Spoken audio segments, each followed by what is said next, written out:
term. Many of them have been working so hard for the last several weeks in their districts, trying to help their constituents navigate the chaoses that have been created by the Democrat shutdown. We're now on day 36, and it is a sad landmark in our history. This is the longest shutdown of any government in our history. And they've also made history in a number of ways, which we've recounted every day in our daily press conferences. Remember, this is the first time in the history of America that any party has had the audacity to close down the government over a totally clean, nonpartisan continuing resolution. I said yesterday, and I'm being honest, none of us imagined that we would be here at this moment. We couldn't have imagined that Democrats would be willing to force families to go hungry and workers to miss paychecks for 5 weeks on end, 50 days plus, and we never did imagine that they would be willing to use the pain of American families with such reckless disregard. But that is what we are seeing, and it is unconscionable. Despite the 15 opportunities they have now had to reopen the government, they have voted 15 times to keep it closed. That is the number that everyone has to pay attention to. All the Americans who are hurting because of this. They need to understand Republicans have voted 15 times to open your government, and the Democrats have voted 15 times to close it. They voted to deny paychecks to workers, to stop the flow of SNAP funds to hungry families, and all the rest. And still, somehow, they have the audacity to go on national television and gaslight the American people and try to pretend that somehow the Republican Party has some blame in this. It's the most outrageous example of political gaslighting that we have ever seen. And day after day, they have claimed, without any merit at all, this shutdown is somehow about health care. It's a blatant lie, and they know it. They tried to string together two totally unrelated issues: the expiration of the Obamacare COVID subsidies and the basic funding of the federal government. Those are two totally distinct things. Republicans have always been willing to have a conversation about the COVID-era subsidies and how to make Obamacare and health care more affordable. But we will not, and we should not do so as hostages in their political game.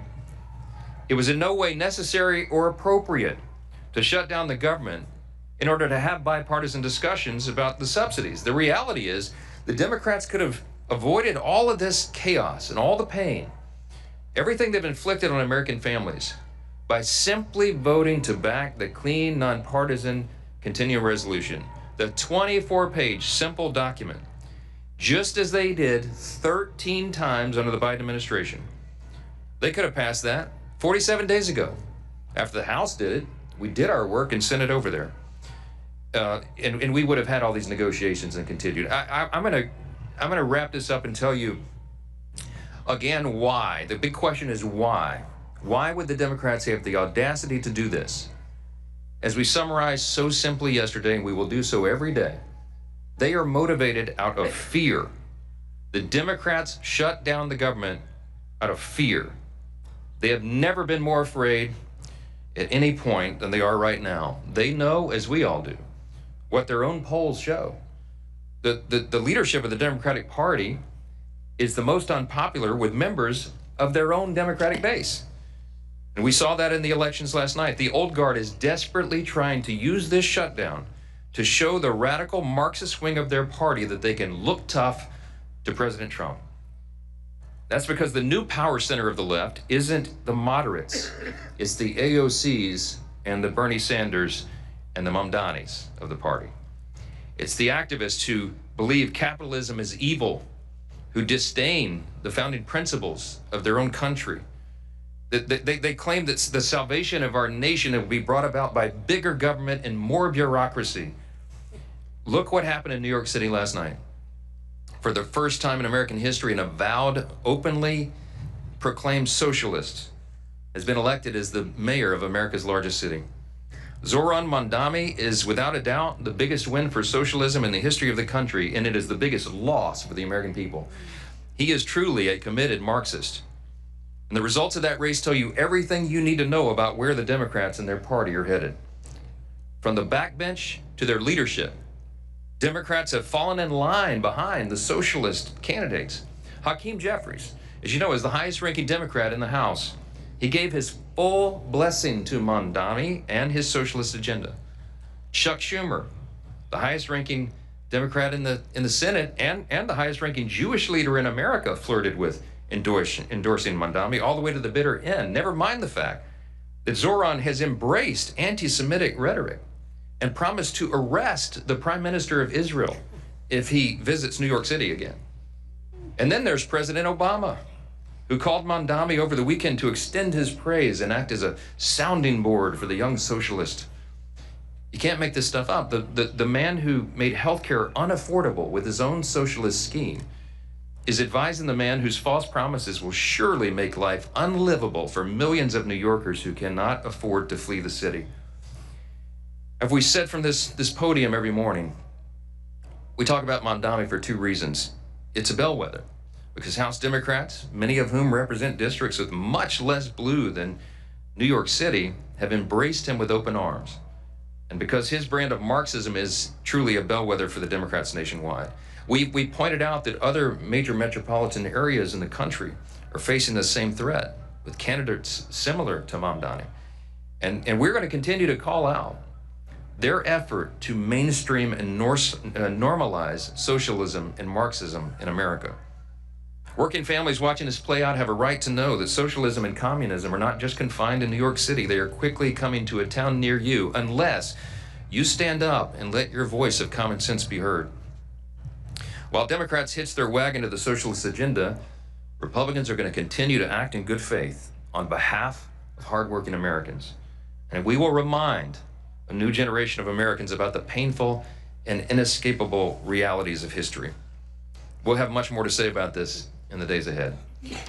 There were no surprises last night. I'll just summarize on the election, and then I'll yield to some of our sophomore stars here. There's no surprises. What happened last night was blue states and blue cities voted blue. We all saw that coming. And no one should read too much into last night's election results. Off-year elections are not indicative of what's to come. That's what history teaches us. By the way, it's worthy of note that Zoran Mamdani himself only received a little over 1 million votes, 1,036,000 votes. There are 8.3 million residents in New York City. 8.5 million actually is the number, I think. So about 12% of the city voted to turn their city over to the communists. We'll see how that works out. The lesson is that common sense Americans have to stay informed, you have to stay engaged, and you have to vote and let your voice be heard. But back to the urgent issue of this moment. Unlike our Democrat friends, Republicans know there's no prize for the milestone we've hit today. No one wins in a government shutdown. We pray that Democrats wake up to that truth very soon. We are very hopeful that they will come to their senses and help us to reopen the government. Remember, it's about math. We have to have 60 votes in the Senate, and we only have 53 Republicans. The entire country is waiting and calling on Democrats to put their political fight aside and open the government. Until they do that and do the right thing, House Republicans will continue to do what we've done since day one, and that is helping our constituents navigate the chaos and confusion of the Democrat shutdown back in our districts. And that includes the members of our outstanding sophomore class, many of whom represented here today. Some of them are here, and we want to thank them for their leadership and their resolve, and they're working in their districts and in D.C. and being all over the place. One of those leaders is Congressman Russell Fry, our sophomore class representative. He was the president of the freshman class, and so he still gets that distinction. He serves on our elected leadership committee.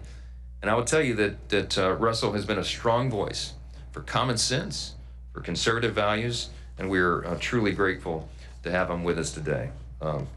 Mr. President of the class, I'll turn over the podium to you. Thanks. Anybody?